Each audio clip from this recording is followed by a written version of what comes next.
extra කවියෙන් මට ගහම් මතක් වෙන කොටත් නටනවා මගේමාලු හිටියෙත් නැහලු හොර මිනිහෙක් කිව්වාලු හිටියත් දුර ඇත මට සැක හිතුනාලු බලන් යද්දි ගමේම උන්නු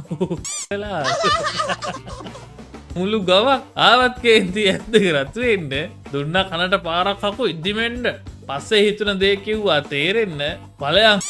අප්පට් මිනින් සුරේෂ් ලක්මාල් එහෙම කියනවා අර හැලලිනුන්ට ඒකටද කොහෙද වෙලා මේ දිග මේයි සරින් සරේ ඒකට නිදි මතාව පස්ස ඩේට ඔන්න එකෙත් නින්ද ගියා කවදත් නැතුව අම්මත් රෑ ළඟ හිටියා බූට් එකක් කියලා මම දැනගත්තා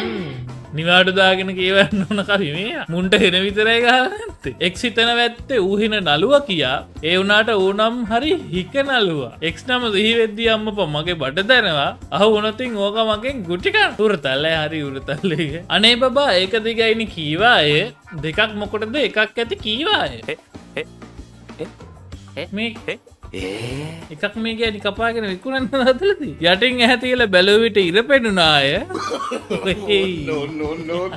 කෙලින්ම මට බල්ල විතරයි ගහලා නැත්තේ බැලුවා මූට අහුවෙලා තියෙන තනිකර කොටුවේ බඩුවක්ද ඔය දැන්